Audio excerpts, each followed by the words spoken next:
여호와께서 사무엘에게 이르시되 내가 이미 사울을 버려 이스라엘 왕이 되지 못하게 하였거늘 내가 그를 위하여 언제까지 슬퍼하겠느냐. 너는 뿔에 기름을 채워 가지고 가라. 내가 너를 베들레헴 사람 이새에게로 보내리니 이는 내가 그의 아들 중에서 한 왕을 보았느니라 하시는지라.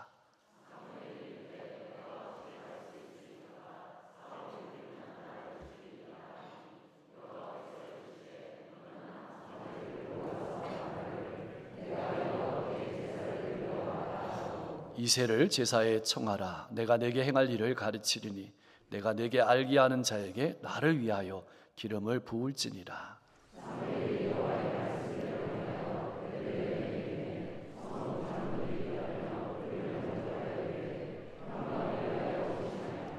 이르되 평강을 위함이니라. 내가 여호와께 제사로 왔으니 스스로 성결하게 하고 와서 나와 함께 제사하자 하고 이새와 그의 아들들을 성결하게 하고 제사에 청하리라.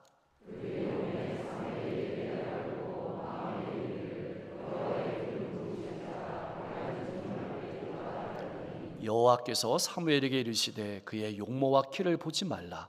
내가 이미 그를 버렸노라. 내가 보는 것은 사람과 같지 아니하니 사람은 외모를 보거니와 나 여호와는 중심을 보느니라 하시더라.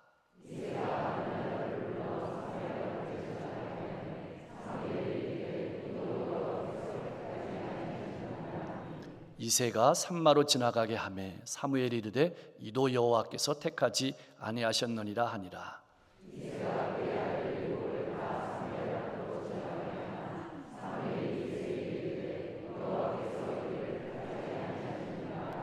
또 사무엘이 이새에게 이르되 내 아들들이 다 여기 있느냐. 이새가 이르되 아직 막내가 남았는데 그는 양을 지키나이다. 사무엘이 이새에게 이르되 사람을 보내어 그를 데려오라. 그가 여기 오기까지는 우리가 식사 자리에 앉지 아니하겠노라.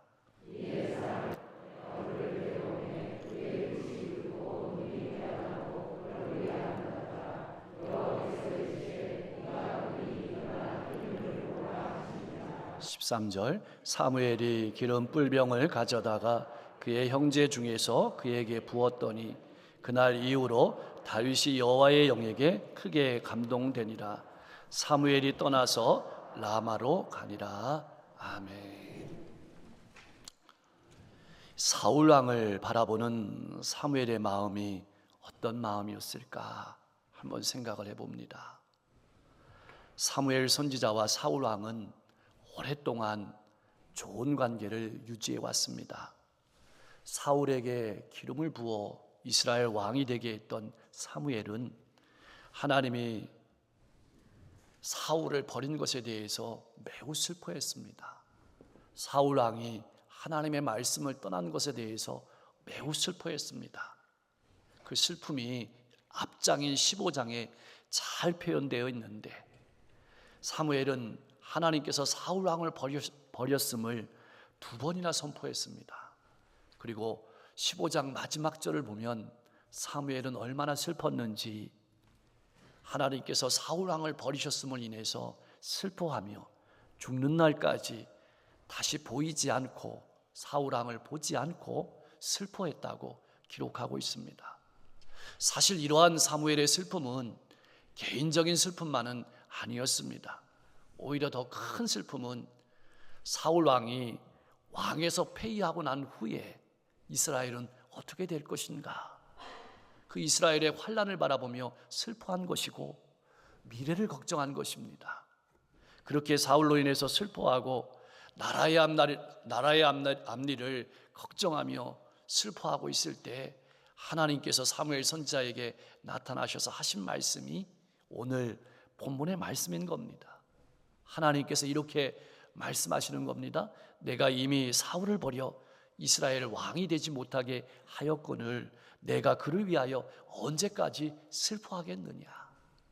언제까지 슬퍼하고 앉아있을 작정이냐. 너는 뿔에 기름을 채워 가지고 가라.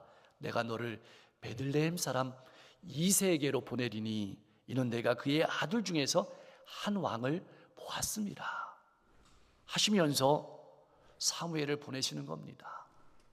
여기 마지막에 표현된 보았다라는 표현은 기쁨으로 보았다는 겁니다. 예, 하나님께서 택하신 자를 보는 표현이 기쁨으로 보았다는 겁니다. 다윗을 기쁨으로 보고 계셨다는 뜻이기도 하고 마찬가지입니다.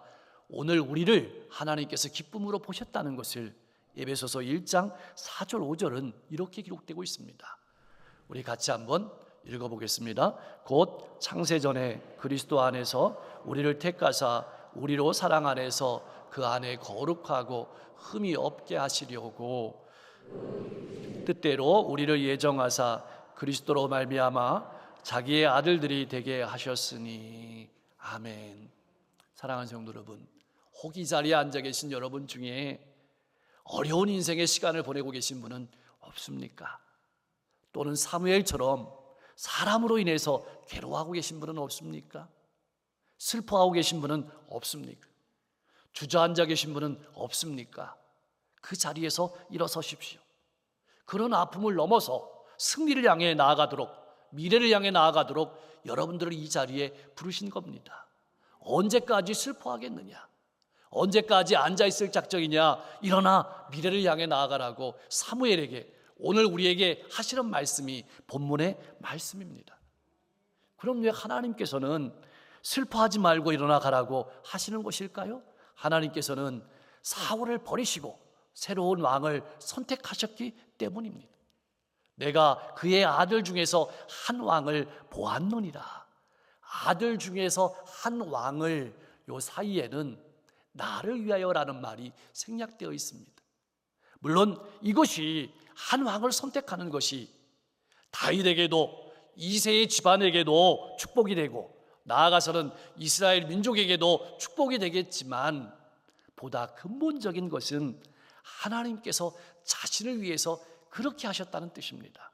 무슨 뜻일까요? 하나님의 나라를 위해서, 인류의 구원의 역사를 위해서 다윗을 선택하셨다는 겁니다. 이것이 가장 중요한 핵심입니다. 여러분들을 택하시고 하나님의 자녀 삼아 주신 것이 여러분들에게도 기쁨이고 축복이겠지만, 여러분 가정에도 축복이겠지만, 더 나아가서는 하나님의 구원 역사를 위해서 여러분들을 부르셨음을 기억하십시오. 이것이 가장 중요한 겁니다. 사무엘상 2장 35절 보면 하나님께서 이렇게 이스라엘의 어려운 시대에 말씀하십니다. 내가 나를 위하여 충실한 제사장을 일으키리니. 사무엘을 의미하는 것이죠. 그 사람은 내 마음 내 뜻대로 행할 것이라. 내가 그를 위하여 견고한 집을 세우리니 그가 나의 기름 부은 받은 자 앞에서 영구히 행하리라. 엘리제덱의 부패하여서 하나님의 진리가 어두워졌습니다. 나라가 어두워졌습니다. 시대가 어두워졌습니다. 앞이 안 보입니다. 그때 하나님께서는 이스라엘을 새롭게 하시고 힘있게 하시려고, 미래를 여시려고 사무엘을 택하시고 사무엘을 세우신 것입니다. 하나님의 선지자 엘리야가 혼자 남았다고 탄식했습니다. 하나님을 섬기는 사람들이 다 죽임을 당하고 혼자 남았다고 탄식할 때 하나님께서는 나를 위하여 신앙을 지키고 있는 사람 7,000명을 남겨두었다고 로마서 11장 4절 말씀에 기록하고 있습니다. 나를 위하여 바알에게 무릎 꿇지 아니한 사람 7,000명을 남겨두었다. 사랑하는 성도 여러분, 우리는 딱 한 번뿐인 인생을 살아가고 있습니다. 두 번이 아니고 한 번입니다. 어떻게 살아야 될까요? 하나님을 위해서도 다른 사람을 위해서도 값지게 쓰임받는 인생이 될 수 있기를 소망합니다. 그러나 한번 생각해 보십시오. 새로운 왕에게 기름을 붓는 일이, 그 명령은 결코 쉬운 명령이 아닙니다. 사울 왕이 살아있거든요. 이러한 두려움은 모세가 하나님 앞에 섰을 때, 이스라엘의 지도자로 세움을 받았을 때 느꼈던 두려움과 같습니다. 왜냐하면 인간적인 입장에서 바라보면 불가능한 명령이거든요. 첫 번째로는 사울 왕이 건재해 있습니다. 다른 사람에게 기름을 붓는다는 것은 순종하기 어려운 일이었습니다. 반역행위입니다. 목숨을 거는 행위입니다. 두 번째로 자신만 목숨을 거는 것이 아닙니다. 이새와 그의 아들들까지 죽음을 면하기 어려울 것입니다. 그런데 3절 말씀 보면 하나님께서는 이새의 집에서 나를 위하여 한 사람에게 기름을 부으라고 명령하십니다. 나를 위하여란 뜻은 하나님의 영광을 위하여, 하나님의 영광을 위하여. 바로 이 점이 사울 왕과 다윗 왕의 차이입니다. 우리는 말씀을 읽을 때 같이 왕이니까 똑같이 바라보지만 성경은 다르게 바라봅니다. 사울 왕에게 기름을 부었던 것은 백성들의 요청을 따라서 이스라엘의 군사적인 정치적인 지도자로 이스라엘의 독립을 위해서 기름을 부은 것이라면, 다윗에게 기름을 붓는 일은 하나님의 일이고 나아가서는 하나님의 구원을 위한 일이라는 사실을 분명하게 성경은 우리에게 말씀하고 있는 것입니다.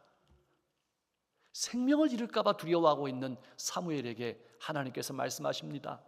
암송아지를 끌고 가라. 그리고 제사를 드리러 왔다고 말하라. 사무엘이 할 말까지 넣어주신 겁니다. 예배를 통해서 피할 길을 내신 것입니다. 예배도 드리고 왕도 세우는 일을 감당하라고 하신 겁니다. 사무엘이 우선 할 일은 이새와 그의 아들들을 제사에 초청하는 일이었습니다. 그 이후에 할 일은 가르쳐주지 않으셨습니다. 무슨 말일까요? 하나님께서 하시겠다는 겁니다. 따라서 사무엘은 말씀대로 순종하기만 하면 되는 것입니다. 오늘 이 말씀을 통해서 하나님이 말씀하고자 하시는 것은 이 일이 근본적으로 사무엘의 일이 아니라 하나님의 일이라고 말씀하시는 겁니다. 사무엘은 단지 도구라는 것을 말씀하시는 것입니다. 나를 위하여라는 말을 통해서 하나님께서 분명하게 말씀하시는 겁니다. 우리도 신앙의 삶을 살아갈 때 어떤 일을 하기 전에 먼저 하나님의 말씀에 순종해야 합니다. 하나님의 말씀을 들어야 합니다. 그리고 말씀대로 순종하기만 하면 됩니다. 사실 우리가 믿음의 삶을 살아가다 보면, 헌신하고 봉사하다 보면 앞날을 모를 때도 많습니다. 모든 과정과 결과를 알고 할 수 없습니다. 그걸 단지 하나님의 말씀으로 듣고 순종하며 살아가는 겁니다. 우리는 단지 도구일 뿐임을 기억하십시오. 우리가 하는 일이 내 일이 아니라 하나님의 일임을 기억하십시오. 사무엘이 하나님의 말씀에 순종해서 베들레헴에 갔을 때 그 마을에, 그 성읍에 큰 소동이 일어났습니다. 베들레헴은 작은 마을이었거든요. 그 성읍의 장로들은 그 위대한 선지자 사무엘이 왜 이 성읍에, 작은 성읍에 방문했는지 그 이유를 알 길이 없었습니다. 그래서 두려워하며 떨며 영접함으로 나왔습니다. 혹시 이 마을에 심판의 메시지를 선포하러 온 것은 아닌지 두려워했던 겁니다. 그때 사무엘이 말하는 겁니다. 평강을 위하여 왔노라 하면서 백성들의 두려움을 덮어주고 감싸주었습니다. 이어서 사무엘은 이새와 그 아들들을 제사에 초대했습니다. 아들들이 왔죠. 사무엘은 먼저 이새의 아들 장자 엘리압을 딱 보았습니다. 그리고 속으로 이렇게 생각했습니다. 하나님께서 기름 부으실 자가 과연 주님 앞에 있도다. 왜 이렇게 말을 했을까요? 엘리압의 외모의 마음을 빼앗겼기 때문입니다. 왜 사무엘은 엘리압의 외모의 마음을 빼앗겼을까요? 이게 사울 왕 때문에 그렇습니다. 사무엘상 10장에 보면 사무엘이 처음 사울 왕에게 기름을 부을 때 사울 왕은 외모가 출중했어요. 다른 사람보다 키가 어깨 위나 더했다고 합니다. 이스라엘의 짝할 리가 이보다 없다고 했습니다. 분명 사울은 뛰어난 사람이었습니다. 왕같이 보였습니다. 사무엘은 사울과 같은 왕을 찾고 있었던 겁니다. 그러나 그것은 틀린 생각이었습니다. 하나님은 엘리압을 택하지 아니하셨습니다. 용모와 키를 바라보고 있는 사무엘을 향해서 하나님께서 말씀하십니다. 용모와 키를 보지 마라. 용모와 신장을 보지 마라. 여기서 보다라는 뜻은 정확히 살핀다는 뜻이 아니고 피상적으로 본다는 뜻을 의미합니다. 즉 지금 사무엘이 보고 있는 것은 정확하게 보는 것이 아니라 피상적으로 보고 있다는 뜻입니다. 용모와 키를 보지 말라는 말씀은 하나님의 영광을 위해서 하나님께 쓰임받는 자를 택할 때 외모로 보지 말라는 겁니다. 키로 보지 말라는 것입니다. 그렇다고 해서 용모와 키를 무조건 배격하라는 뜻은 아닙니다. 그것이 하나님의 일꾼의 기준이 될 수 없다는 뜻입니다. 사울은 바로 그 점에서 실패했습니다. 왜냐하면 하나님은 외모를 보시는 것이 아니라 중심을 보셨기 때문입니다. 사울은 왕처럼 보였지만 그의 마음은 하나님을 따르지 않았던 것입니다. 그래서 하나님은 자신의 마음과 같은 왕을 찾고 계셨고, 이 말은 평소에 하나님께서 다윗을 살펴보고 계셨다는 뜻이기도 합니다. 사실 인간은 육신의 눈을 가지고 살아가는 존재입니다. 이 말은 사람은 외적인 용모, 신장, 배경을 봅니다. 사람들이 자기 자신의 외모에, 자기 자신의 환경에 신경을 쓰는 이유도 그 이유일 겁니다. 그러나 이 말을, 사람이 외모를, 신장을 본다는 말을 뒤집어 생각해 보면 사람에게 실망할 필요가 없다라는 겁니다. 왜냐하면 사람은 보이는 것밖에 볼 수 없는 존재이기 때문에 그렇습니다. 그래서 여러분, 사람이 나를 알아주지 못한다고 실망하지 마십시오. 그것이 사람이라는 존재입니다. 그러나 하나님은 마음의 눈을 가지고 우리의 내면을 살피십니다. 우리의 중심을 살피십니다. 지난주에 시편 130편 말씀에도 보았지만 오늘 말씀에도 보신다라는 말씀은 감찰한다는 뜻이거든요. 주께서 내 죄악을 감찰하실진데 누가 주님 앞에 서겠습니까? 감찰하신다는 말은 우리의 마음 중심을 살피신다는 거거든요. 이 말은 우리에게 두려움이기도 하고 우리에게 소망이기도 합니다. 사람에게 들키지 않은 사람에게는 두려움이죠. 그러나 사람이 알아주지 못했다고 해서 슬퍼하지 말란 얘기입니다. 하나님이 알아주시니까 소망이 되는 겁니다. 그런데 12절 말씀 보면 다윗을 표현할 때도 아름답다고 표현했어요. 왜 이렇게 표현을 했을까요? 그거는 다윗의 내면이 밖으로 드러났음을 표현하는 말입니다. 하나님은 다윗의 영들을 택하지 않았습니다. 이제 양들을 치고 있는 말째인, 막내인 다윗이 불려왔습니다. 여기서 막내, 말째라는 뜻은 가장 어리다, 가장 작은 자라는 뜻입니다. 이 말씀은 사울의 모습과 너무 대조가 됩니다. 사울은 키도 크고 용모도 준수한데 다윗은 그렇지 않았습니다. 작았습니다. 키도 작았습니다. 그의 아버지 이새도 왕을 택하는 자리에 다윗을 초청하지 않았습니다. 아버지가 바라볼 때에도 막내는 왕이 될 기준이 안 된다고 판단했던 것입니다. 사랑하는 성도 여러분, 우리가 이 말씀 가운데서 깊이 생각해 봐야 될 것이 있습니다. 왜 다윗만 양떼를 지키고 있었을까요? 왜 다윗만 양떼를 지키고 있었을까요? 형들은 아버지가 제사에 부른다고 하니까 다윗에게 양들을 맡기고 온 것입니다. 그리고 어쩌면 이렇게 말했을지 모릅니다. 우리가 이렇게 형제가 많은데 다 양들을 지키고 있어야 하나? 한 사람만 지키면 되지.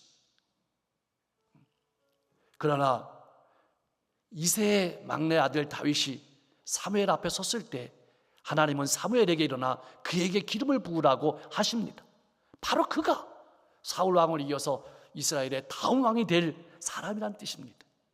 사무엘이 기름불병을 들어서 형제들이 보는 앞에서 다윗에게 기름을 부었을 때 그날 이후 성령께서 다윗과 함께 하시고 힘있게 역사하셨습니다. 사랑하는 성도 여러분, 오늘 우리가 믿는 하나님은 어떤 하나님이십니까? 마음 중심을 보시는 하나님이십니다. 인간적으로 볼 때는 아무것도 내세울 것이 없는 자들을 사용하시는 분이 바로 저와 여러분들이 믿는 하나님이십니다. 다윗만 그랬던 것이 아닙니다. 모세도 그랬습니다. 하나님의 구원 계획을 애굽의 왕 바로와 이스라엘 백성들에게 선포할 자로서는 합당치 않은 사람이었습니다. 살인자였죠. 도망자였습니다. 언변이 좋지 않았습니다. 바울 사도도 마찬가지였습니다. 편지는 잘 쓰는데 대면하면 언변이 좋지 않았다, 말을 시원찮게 한다 라는 평가를 받았습니다. 그것이 사람들의 평가였습니다. 다시 말하면 설교자로서는 합당치 않은 모습이었습니다. 그러나 하나님께서는 당시 그들보다 훨씬 좋은 조건을 가지고 있었던 사람들을 택하시지 않으시고 이들을 사용하셨습니다. 그런 사람이 모세였고, 그런 사람이 바울 사도였고, 그런 사람이 다윗이었습니다. 오늘 이 말씀은 사울을 버리시고 다윗을 새롭게 선택하시는 하나님은 인간적으로는 아무것도 내세울 것이 없는 자들도 사용하시는 분이심을 나타내려고, 우리에게 알려주시려고 기록한 것입니다. 기억하십시오. 하나님은 마음 중심을 보십니다. 요셉이 보디발의 집에서 일할 때 주인 아내의 집요한 유혹을 받았습니다. 창세기 39장 말씀에 보면 날마다 주인의 아내는 요셉에게 청했습니다. 집요하게 유혹했습니다. 끊임없이 유혹했습니다. 그럼에도 불구하고 넘어가지 않았습니다. 요셉은 그 자리를, 그것을 사람에게 짓는 죄로 생각하지 않고 하나님의 일로 생각하고 하나님께 짓는 죄로 생각했습니다. 그리고 자기의 마음을 지켰습니다. 바벨론에서 종살이하던 다니엘, 사드락, 메삭, 아벳느고도 그 마음 중심을 지킨 사람들이었습니다. 이들을 하나님께서 사용하셨습니다. 요셉에게는 바로의 꿈을 해석할 수 있는 지혜를 주셨고 다니엘과 세 친구들에게도 마찬가지입니다. 사랑하는 성도 여러분, 우리가 하나 더 기억해야 될 중요한 사실이 있습니다. 다윗은 기름 부음을 받고 바로 왕이 된 것이 아니라는 사실입니다. 왕이 되기까지 매우 많은 시간이 걸렸습니다. 다윗은 분명 하나님에 의해서 기름 부음을 받았습니다. 능력을 얻었습니다. 그러나 여전히 왕이 될 준비할 시간이 필요했습니다. 더 배워야 할 것이 많이 남아 있었습니다. 하나님의 때를 기다려야 했습니다. 이것이 우리에게 매우 중요한 교훈을 가르쳐주고 있습니다. 우리가 지금까지 신앙에 많은 체험이 있지만 그것이 우리 신앙의 성숙을 의미하는 것은 아닙니다. 우리가 완전하다는 것을 의미하는 것은 아닙니다. 우리는 더 배워야 하고 더 성장해야 하고 더 성숙해야 합니다. 하나님께서 우리가 사역을 위해서 하나님의 선하신 때를 이끄심과 그 때를 기다려야 할 필요가 있습니다. 그리고 우리가 준비되었을 때 하나님의 때에 하나님은 하나님의 계획대로 우리를 쓰시고 우리에게 알려주시는 겁니다.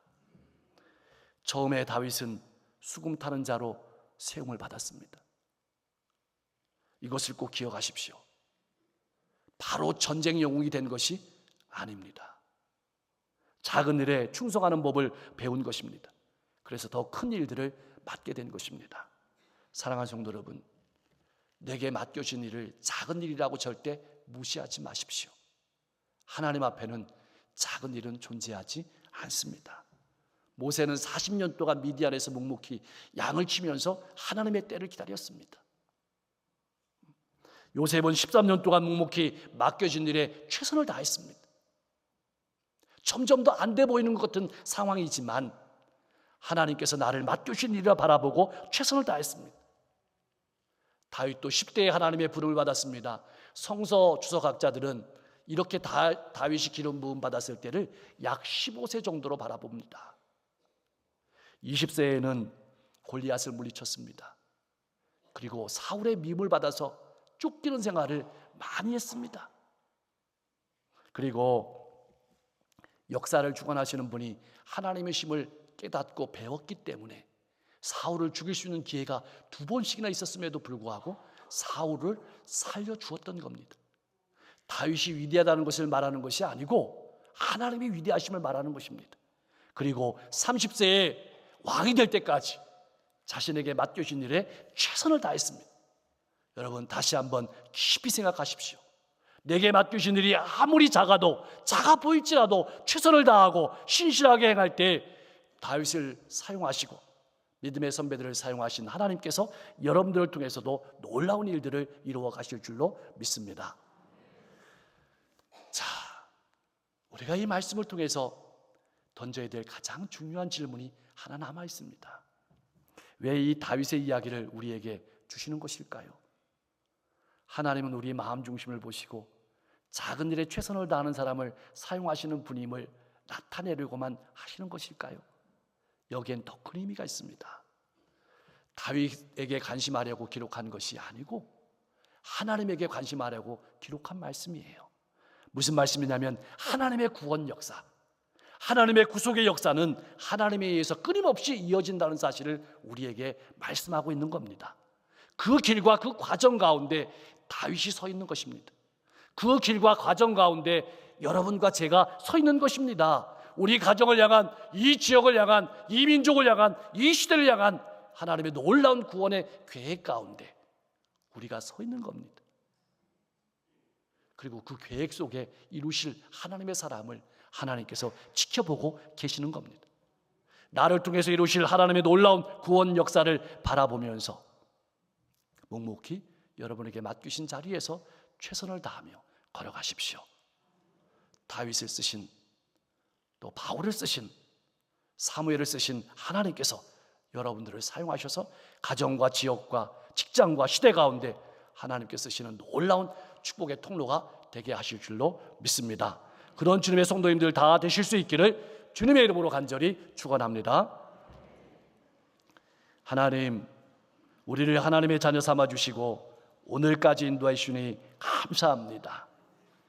우리를 이 자리에 불러주시니 감사합니다. 그러나 우리는 인생을 돌아보면 인생의 많은 문제 앞에 주저앉아 있기만 했습니다. 힘들게 하는 사람으로 말미암아 슬퍼하기만 했습니다. 사람으로 말미암아 실족하기만 했습니다. 용서하여 주옵소서. 이제는 하나님의 말씀을 붙들고 힘있게 일어서서 미래를 향해, 승리를 향해 나아가게 하옵소서. 언제까지 슬퍼하고만 앉아있을 작정이냐? 일어나 가라 라고 말씀하시는 하나님의 말씀을 듣고 하나님께서 열어주실 것을 믿고 한 걸음 한 걸음 내디딜 수 있는 우리 성도님들의 삶이 될 수 있도록 인도해 주옵소서. 우리가 하나님의 역사를 위한 도구임을 기억하게 하옵소서. 사람 앞에 살아가는 인생이 아니라 하나님 앞에 살아가는 일꾼 되게 하옵소서. 하나님께서 알아주심을 바라보기에 내게 맡기신 일이 작은 일이라 할지라도 묵묵히 최선을 다하게 하옵소서. 하나님의 때를 묵묵히 기다리며 끊임없이 성장하고 성숙하게 하옵소서. 나를 통해서 구원의 역사를 이루어 가실 하나님의 뜻을 바라보며 살아가게 하옵소서. 태 속의 아이부터 노년에 이르기까지 우리 성도님들을 지켜주시고 세워 주옵소서. 특별히 어려움 가운데 있는 성도님들 하나님 기억하여 주셔서 어려움 가운데서 하나님을 바라보고 기도하고 부르짖을 때 하나님 저들의 모든 어려움에서 일어서서 밝은 미래를 향해 힘차게 나아갈 수 있는 힘을 주시고 환경을 주시고 물질을 주시고 건강을 주시옵소서. 병석에 누워있는 한우들 신방하여 주셔서 그 몸을 고쳐주시고 그 마음을 새롭고 힘있게 하시고 그 인생을 힘있게 하여 주셔서 인생을 향해 힘있게 걸어가게 도와주시고 우리 자녀들의 앞길을 열어주시고 부모님들의 인생을 힘있게 하여 주셔서 앞으로의 인생도 건강하게 살아가실 수 있도록 역사해 주시옵소서. 우리 모든 성도님들의 가정이 한 주도 행복한 가정이 되게 하시고 찬송의 소리가 울려 퍼지는 가정이 되게 도와주시고 부모님을 자녀를 사랑하고 자녀는 부모님을 공경하는 가정이 되게 도와주시고 이웃에게 본이 되고 향기를 드러내는 가정이 될 수 있도록 축복해 주옵소서. 성숙한 성도로 직장과 이웃 가운데 우뚝 서게 도와주시고 우리 교회가 건강한 교회로 지역과 시대를 섬기는 축복의 통로가 될 수 있도록 인도해 주옵소서. 코로나가 어떻게 소멸되게 도와주시고 선교사님들이 마음 놓고 선교할 수 있게 인도해 주시며 나라와 지역과 시대를 위해 세워주신 위정자들이 하나님을 두려워하고 국민을 존경하는 정치를 할 수 있도록 축복해 주옵소서. 예수님의 이름으로 간절히 기도하옵나이다.